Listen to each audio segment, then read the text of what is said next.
ఆదిలాబాద్ వెళ్దాం. ఆదిలాబాద్ జిల్లాలో situation, Congress party ఎన్ని గెలుచుకుంది, విపక్షాల పరిస్థితి ఏంటి, తదితర అంశాలకు సంబంధించి మరింత సమాచారం మా కరెస్పాండెంట్ రాజు పటేల్ అందిస్తారు.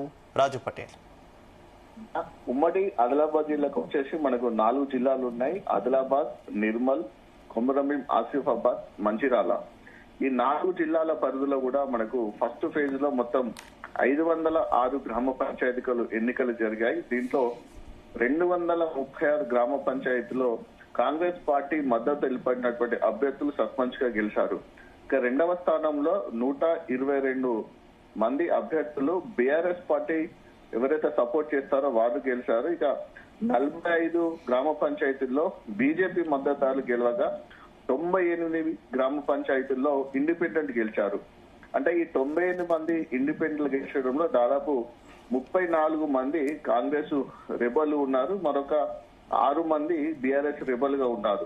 అంటే ఓవరాల్ గా చూసుకుంటే అయితే మొత్తం ఫస్ట్ ఫేజ్ లో జరిగినటువంటి 506 గ్రామ పంచాయతీ ఎన్నికల్లో విజయం సాధించగా ఇందులో 236 కాంగ్రెస్ పార్టీ అభ్యర్థులు, అంటే దాదాపు మనకు 1/30 కంటే హాఫ్ థర్డ్, అంటే 50% పైగా కూడా మనకు కాంగ్రెస్ పార్టీ మద్దతు తెలిపినటువంటి సర్పంచ్ అభ్యర్థులు గెలిచారు. అంటే కాంగ్రెస్ హవా పూర్తిగా ఉమ్మడి ఆదిలాబాద్ జిల్లాలో కొనసాగిందని చెప్పవచ్చు. ఇక 122 మంది మాత్రమే బీఆర్ఎస్ పార్టీ మద్దతు తెలిపిన వారు గెలిచడం జరిగింది.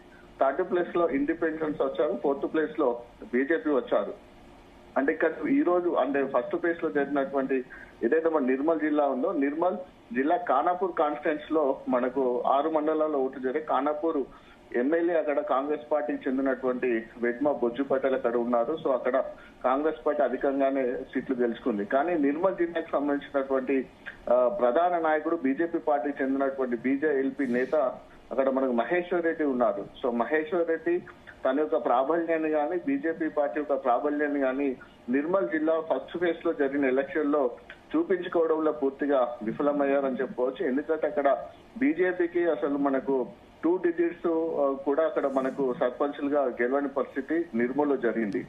ఇక ఆదిలాబాద్ జిల్లాకు వస్తే ఆదిలాబాద్ ఎమ్మెల్యే పాయల్ శంకర్ బీజేపీ పార్టీనే ఉంచారు. అటు ఆదిలాబాద్ కు వచ్చేసి ఉట్నూరు, నాన్నూరు, జైనూరు ఈ ఏరియాలో కూడా మనకు ఎన్నికలు జరిగినాయి.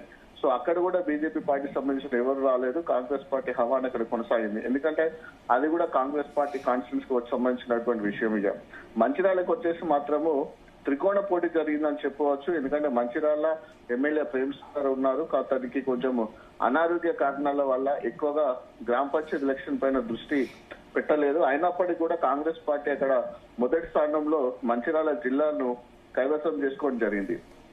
మంచిర్యాల జిల్లాకు వచ్చి మొత్తము 84 గ్రామ పంచాయతీలు జరగా దాంట్లో 47 మంది కాంగ్రెస్ మద్దతుతో గెలిచిన వారు ఉన్నారు. బీఆర్ఎస్ నుంచి 13 మంది ఉన్నారు, బీజేపీ నుంచి 11 మంది ఉన్నారు. సో దీంట్లో కాంగ్రెస్ రెబల్స్ 7, మరొక 7 ఇండిపెండెంట్ గా సాధించారు. అంటే మంచిర్యాల జిల్లాలో బీజేపీకి ఎక్కువగా మనకు మద్దతు వచ్చిందని చెప్పవచ్చు. 2వ స్థానంలో బీఆర్ఎస్ ఉండగా మొదటి స్థానంలో కాంగ్రెస్. ఓవరాల్ గా చూసుకుంటే ఉమ్మడి ఆదిలాబాద్ జిల్లాలో కాంగ్రెస్ పార్టీ ఆధిపత్యం కొనసాగింది. ప్రజలందరూ, ఓటర్లందరూ కూడా చేయి గుర్తుకు ఓటేసి జై చెప్పినటువంటి ఘటన అయితే మొదటి ఫేజ్ ఎలక్షన్ లో జరిగింది.